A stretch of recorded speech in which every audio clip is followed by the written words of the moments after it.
देसी जंग स्टूडियो में आपका खैर मकदम है, इस्तकबाल है, स्वागत है। मैं हूं आपका खादिम, आपका होस्ट नौशाद आलम।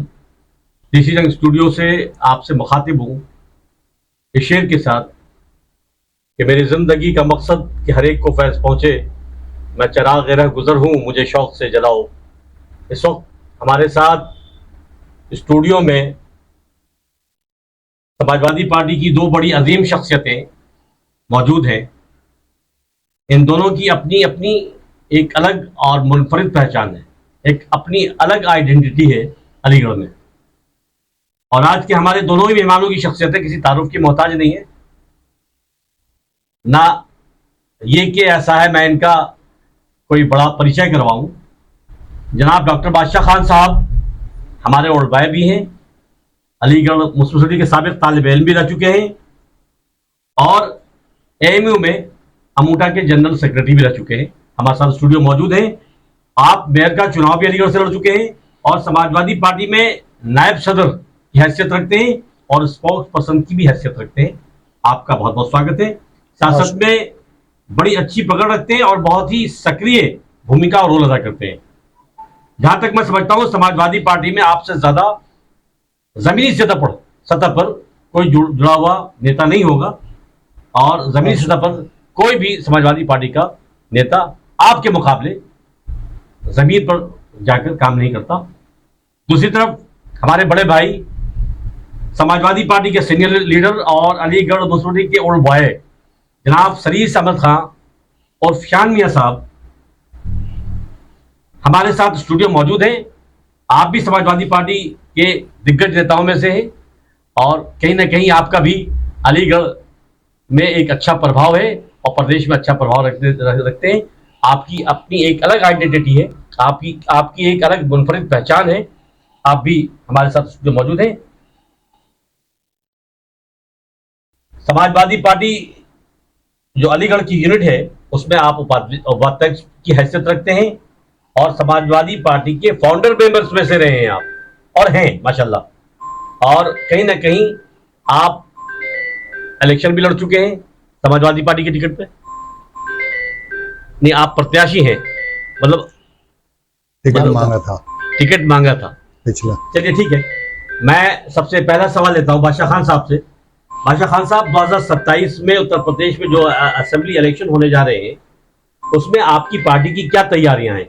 2027 का जो आने वाला इलेक्शन है उसमें आपकी पार्टी की क्या तैयारियां हैं? देखिए नौशाद आलम साहब, आपने हमें अपने स्टूडियो में बुलाया, अपने इस मंच पर हमें अपनी बात रखने का मौका दिया, इसके लिए आपका बहुत बहुत शुक्रिया कि आपने हमारे जैसे नाचीज़ को यहाँ बुलाया। और एक पार्टी के अदना से हम कार्यकर्ता हैं, माननीय अखिलेश यादव जी के कार्यकर्ता हैं। समाजवादी पार्टी के माननीय राष्ट्रीय अध्यक्ष आदरणीय श्री अखिलेश यादव जी के जो भी निर्देश हमें मिलते हैं, जो भी पार्टी के प्रोग्राम आते हैं, हम जिला अध्यक्ष श्रीमती लक्ष्मी धनगर के नेतृत्व में हमने जिस दिन से कमान संभाली है, अलीगढ़ में कोई भी प्रोग्राम हो, चाहे वो जयंती प्रोग्राम हो, चाहे धरने प्रदर्शन के हों, चाहे वो पुण्यतिथि के हों, चाहे वो ज्ञापन के हों, साइकिल यात्राओं के हों, चाहे आम जनता की समस्याओं के मामले हों, हमने हर प्रोग्राम को यहाँ अलीगढ़ में अच्छे तरीके से पूरी टीम के साथ उठाया है और सारे प्रोग्राम बहुत अच्छे से चल रहे हैं और हमारी तैयारी पूरी है। माननीय अखिलेश यादव जी एक ऐसे लीडर हैं जो पीडीए को लेकर के, जो पिछड़े, दलित, अल्पसंख्यक, आदिवासी और जो भी पिछड़े हैं या दलित हैं या अल्पसंख्यक हैं, और हम पूरी तरीके से लोगों के साथ हैं, चाहे वो किसान हो, चाहे महिलाओं का मामला हो, चाहे छात्रों का मामला हो, चाहे स्मार्ट मीटर का मामला हो, चाहे छोटी से छोटी, चाहे किसी हमारी जनता के लिए, अलीगढ़ की जनता के लिए जो भी उसके लोकल मुद्दे हैं, उन सब को लेकर के हम हमेशा आगे रहते हैं और आगे भी रहेंगे। चुनाव की तैयारी हमारी पूरी है इस वक्त। हर वक्त जब से हमने संभाला है तो हम चुनाव की तैयारी को ही लेकर के काम करते हैं। बादशाह खान साहब, स्मार्ट मीटर को लेकर के अलीगढ़ की जनता ने, बल्कि प्रदेश की जनता, जिस तरह की नीतियां हैं, जिस तरह का नैरेटिव सेट किया है डबल इंजन की सरकार ने, और जिस तरह से जनता इसको लेकर, जनता के अंदर बेचैनी है और जनता आक्रोशित है, उस पर आप क्या कहना चाहेंगे? भाई, ये जो इन्होंने अपने जो हमारी सरकार है इस वक्त उत्तर प्रदेश में, या जो केंद्र की सरकार है, जी जी ये जो है आम जनता का नाम तो लेती है, आम जनता के मुद्दों को कहती तो है, लेकिन ये सही मायनों में पूंजीपतियों के लिए काम करती है, सामंतवादियों के लिए, प्रभुत्ववादियों के लिए काम करती है। ये जो स्मार्ट मीटर की, ये भी इसमें पीछे किसी ना किसी एक बड़ी हस्तियों का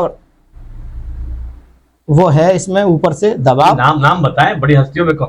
अब चाहे उसमें जो उनके लोग हैं, अडानी है, अडानी, अंबानी, उन्हीं लोगों का ही, इनमें और भी कोई हो सकते हैं कि जो भी हो, बहरहाल उन लोगों के ही इशारे पर ये काम लाया गया है। जब पोस्ट प्रीपेड व्यवस्था थी और 1 महीना अगर वो नहीं चलता, कोई बिल पेमेंट नहीं करता, तो उसका कनेक्शन काट दीजिए।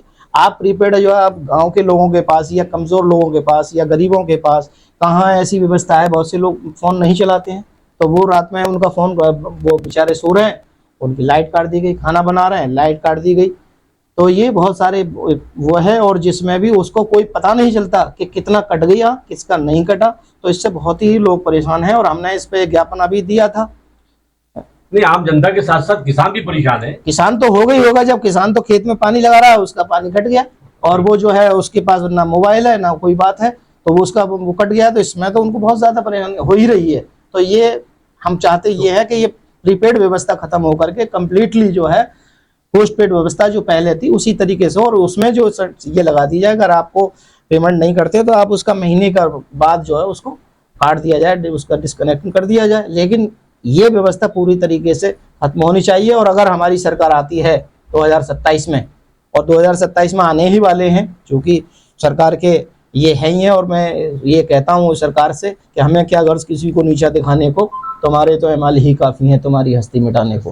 तो ये जो जिस तरीके से काम कर रहे हैं आप शेर, ये ऐसा है, ये पंक्ति कहीं ना कहीं आप अपने ऐसा चुनाव में भी कहते हैं, और बहुत जनता जो है आपके शेर से प्रभावित होती है। नहीं जी, ये मेरा प्रैक्टिकल है, मेरी ये बात है, और ये बात आम लोगों के दिल की बात है, ये मेरा शेर नहीं है, बल्कि एक आम बात लोगों की एक जुड़ी हुई समस्याओं से है। और जब मैं भी जो भी करूंगा तो मेरे साथ भी वही होगा। जो आदमी करता है, कहते हैं ना, जो आदमी करता है वही काटता है। तो ये लोग कर रहे हैं। आज चारों तरफ जो माहौल है पूरा आप देख लें कि सरकार जो कहती है वो कौन से मुद्दे पर कामयाब अपने हो रही है, किस पे मतलब वो कामयाब है। कोई मुद्दे पर वो अपना जो उन्होंने कहा, उन्होंने कुछ वो नहीं किया जो वो कहते हैं। तो इसलिए इनसे हमें, इसलिए ये शेर मुझे कहना पड़ता है। और ये जनता की बात है, ये मेरी नहीं है, जनता की बात है ये।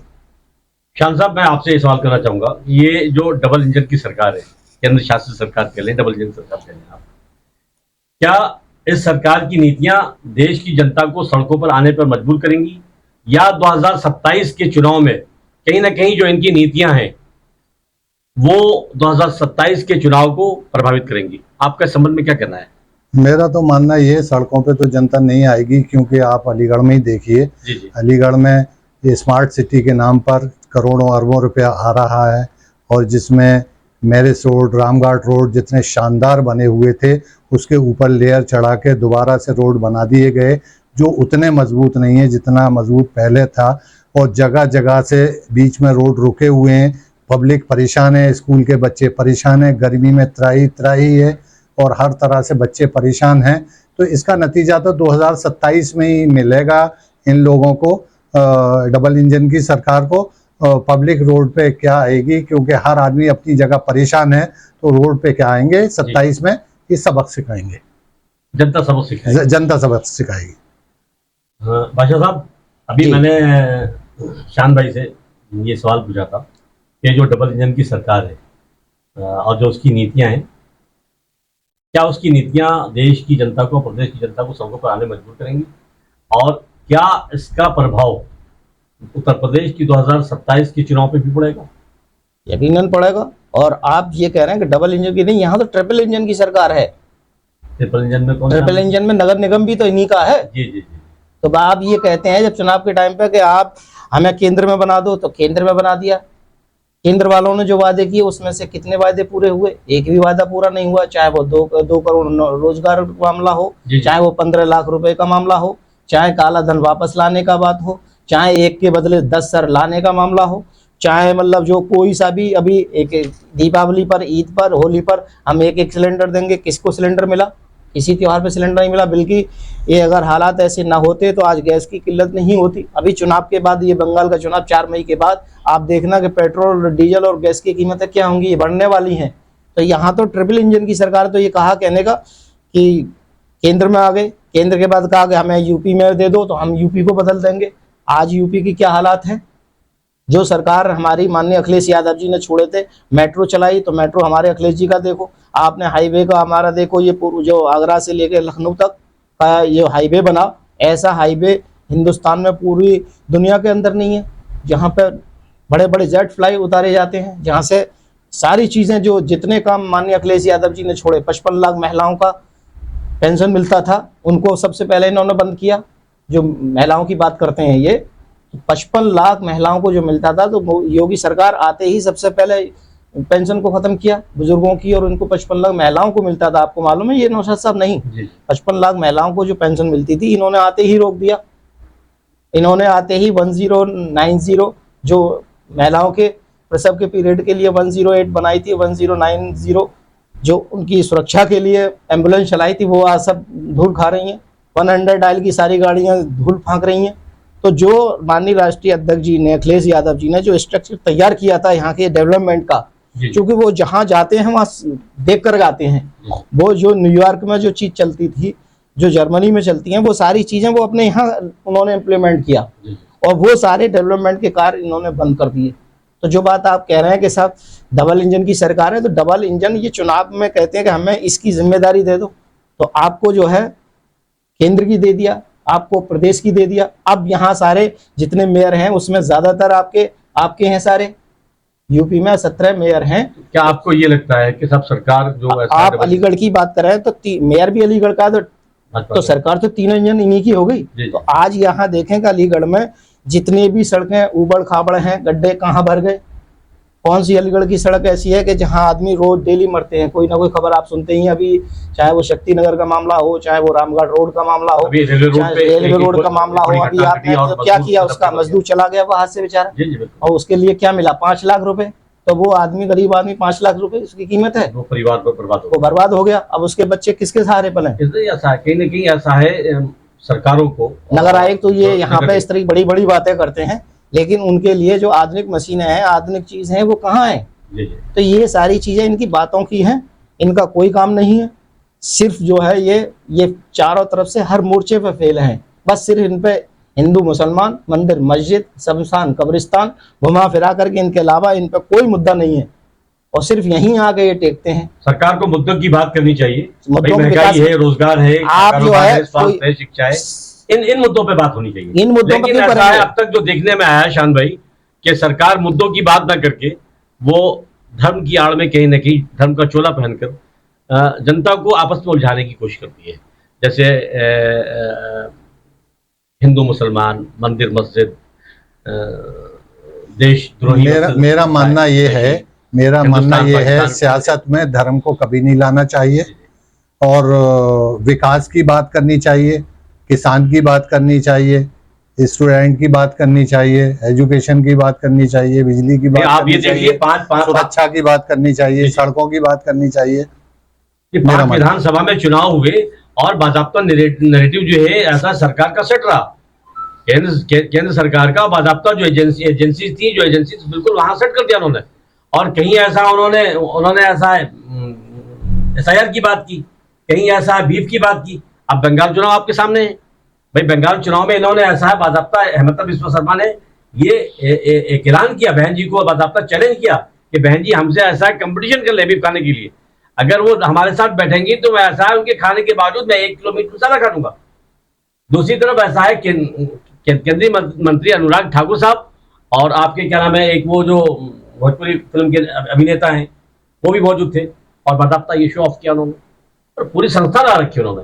तो ऐसा है, जिस तरह से 5 स्टेट में चुनाव थे विधानसभा के, और हर स्टेट में सरकार ने अपना अपना नैरेटिव सेट किया हुआ था।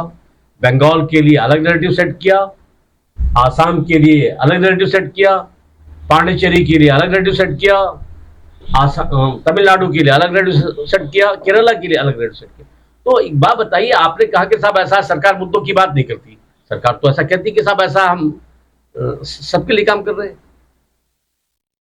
जनहित के लिए हम काम कर रहे हैं। वो तो अब ऐसा है, वो जिस तरह से चीजें पेश करती है सरकार जनता के सामने, और जनता ऐसा है, अगर जनता खुश नहीं होती तो सरकार क्यों बनी होती है इनकी।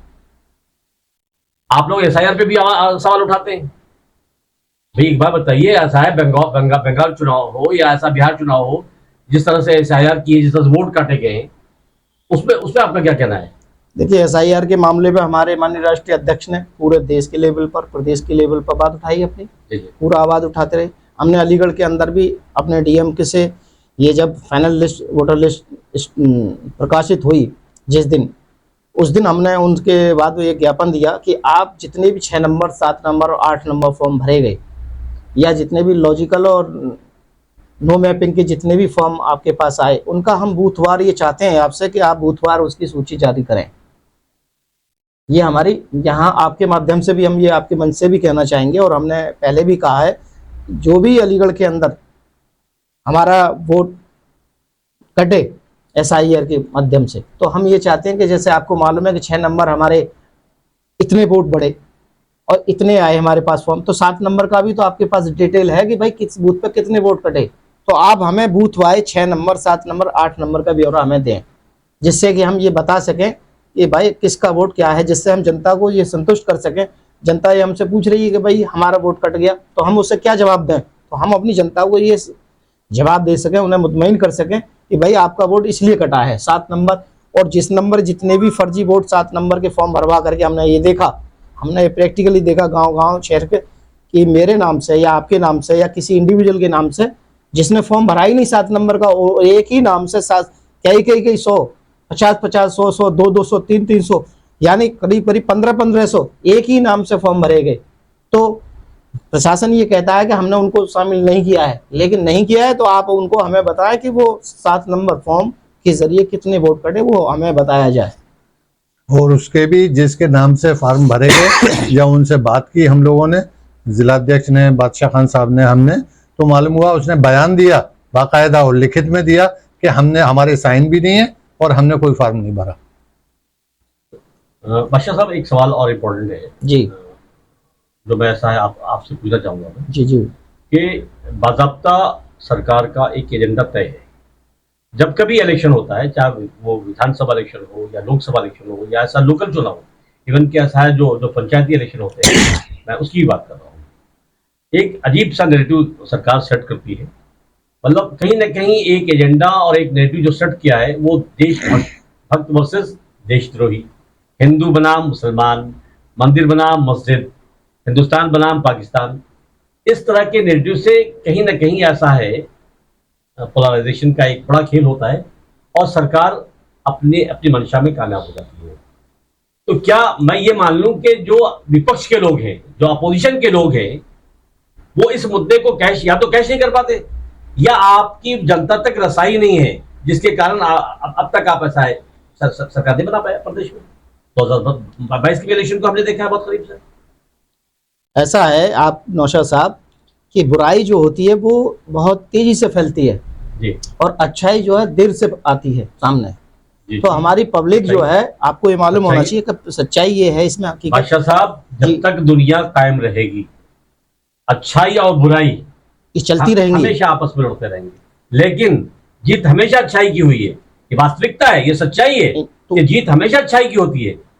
तो इंशाल्लाह आप ये बात मान लें कि जो विपक्ष के लोग हैं, और उसमें मैं आपको बड़े खुले अल्फाजों में ये बात कहना चाहूँगा, और मुझे बड़े फख्र के साथ, कि आज भी जितनी भी लड़ाई मुसलमानों की जो लड़ी है, वो हमारे गैर मुस्लिम भाइयों ने और हमारे हिंदू भाइयों ने ही लड़ी है। चाहे वो पंडित नेहरू हों, चाहे वो गांधी जी हों, चाहे वो सरदार पटेल जी हों, चाहे वो विश्वनाथ प्रताप सिंह जी हों, चाहे वो मुलायम सिंह नेताजी हों, और जितने भी बड़े नेता, चाहे वो ममता बनर्जी हों, चाहे वो करुणा जी हों, चाहे वो जो है स्टालिन हों, चाहे वो जितने भी हेमंत सोरेन हों, जितने, ये भी तो हिंदू भाई हैं। ये बात भी हमें खुलेआम माननी चाहिए। देखिए, एक मिनट, मैं एक बात मैं पूरी कर दूं आपको नौशाद साहब। तो ये लोग हमारे साथ साथ हमारी बात को ये कहते रहे हैं, ऐसा नहीं है कि इन्होंने नहीं छोड़ा। अगर ये सब लोग बात इनकी मान ले होते तो ये सब एक हो जाते तो फिर हम लोगों का खाली मुसलमानों की बात कौन करता।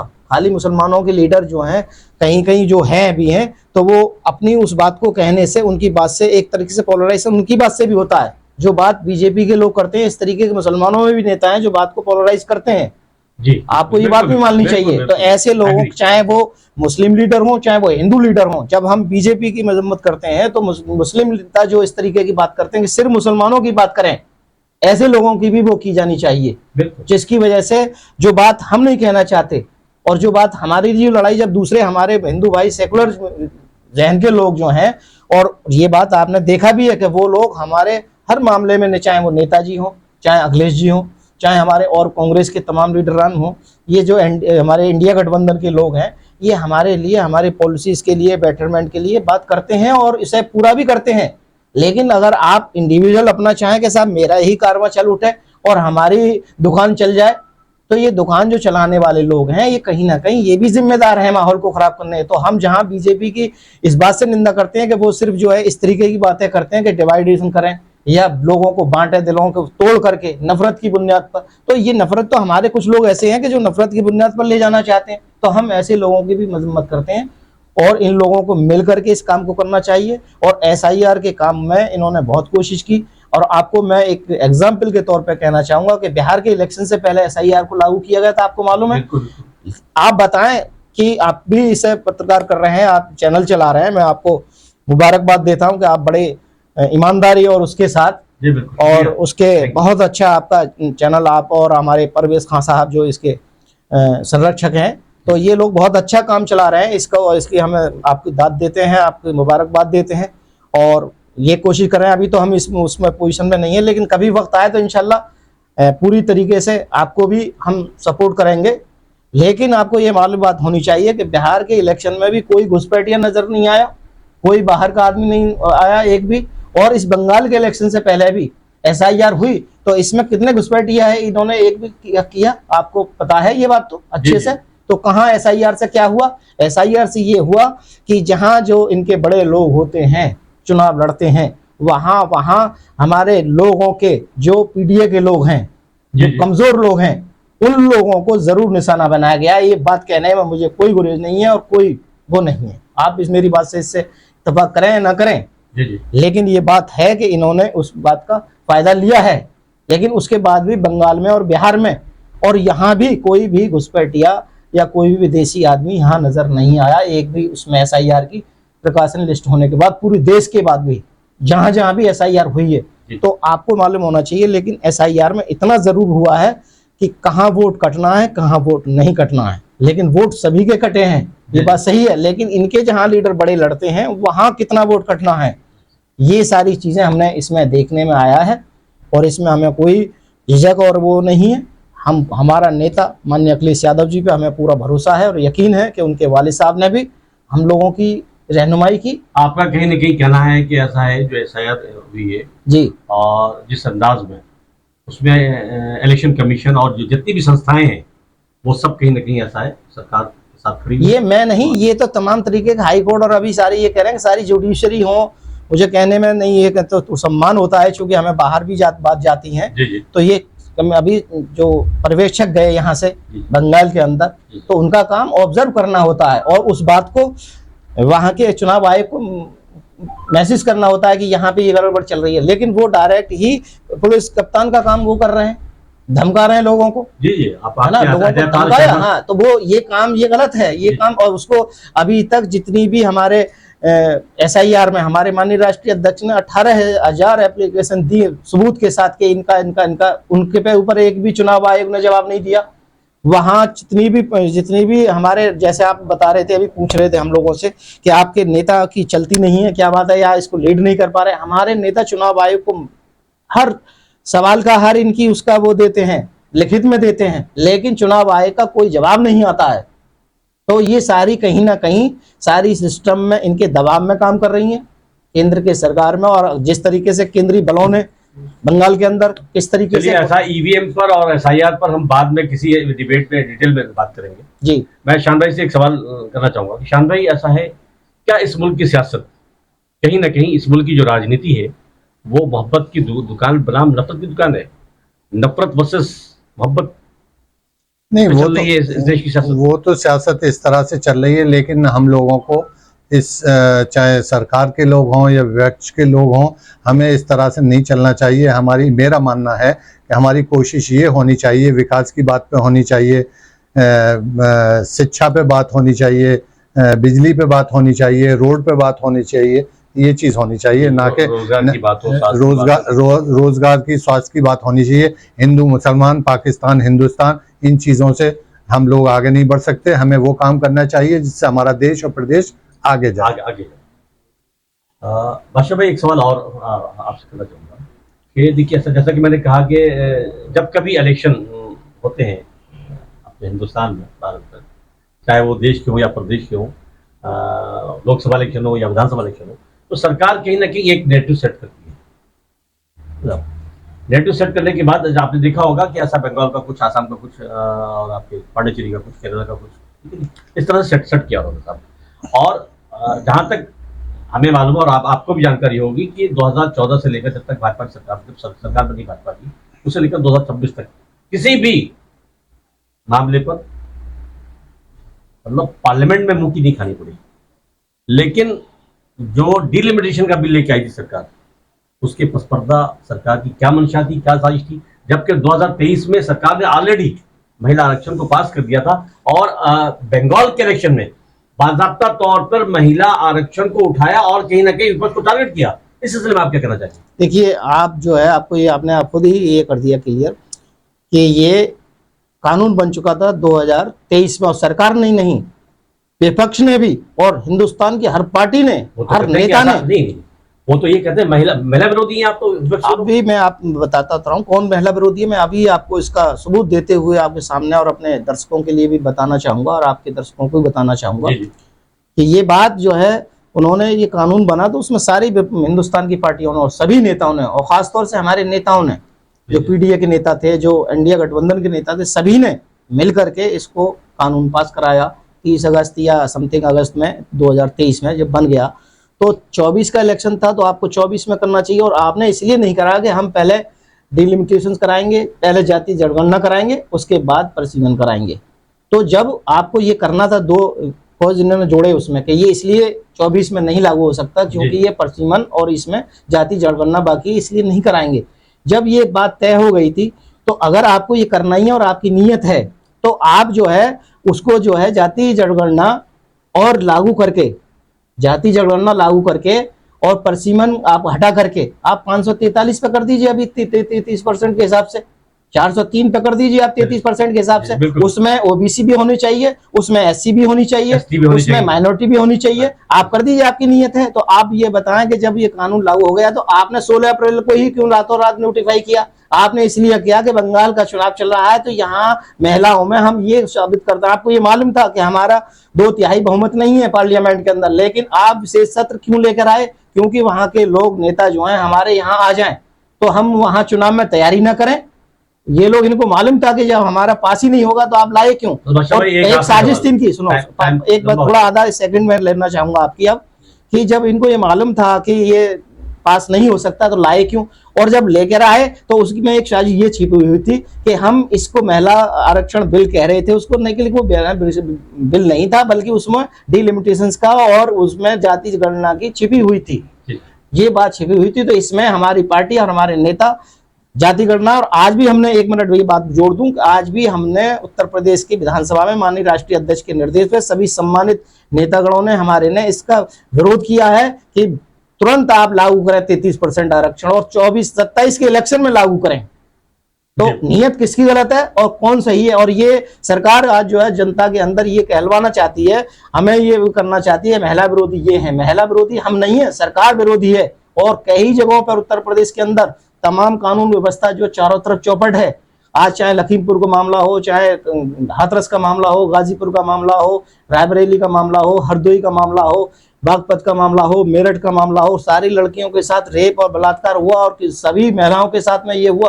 किसमें कौन सा एक्शन लिया है सरकार ने? हमारे नेता ने जिस लड़की के साथ रेप हुआ उसके घर पे प्रतिनिधिमंडल भेजा, उन पे पत्थरबाजी कराई जा रही है, उनको रोका जा रहा है। हमारा नेता सब लोगों की मदद करता है, उन पे जाकर के मरहम लगाने का काम करता है। ये देश की जनता सब जानती है चाहे अभी मौजूदा इलेक्शन हो, जिन जिन प्रदेशों में चुनाव हो रहे हैं, और आने वाला इलेक्शन भी कहीं ना कहीं ये क्लियर करेगा कि साहब जो देश की और प्रदेश की जो नीतियां हैं सरकार की, तो मैं एक आपके साथ मैं शेर में, अगर आप अपनी बात खत्म करें तो इस शेर के जो आपने कहा कि नफरत और मोहब्बत के मामले में आप कैसे करना चाहेंगे, तो मैं इस शेर के साथ ये बात भी कहना चाहूँगा कि नफरत को अब इस मुल्क में उभरने नहीं देंगे और मोहब्बत को इसमें आम करेंगे और ईद और होली मनाएंगे सदा मिलजुल कर। अब यहाँ खून की बरसात होने नहीं देंगे और जो लड़ाते हैं लोगों को इंसान से, ऐसे लोगों को दोबारा पनपने नहीं देंगे।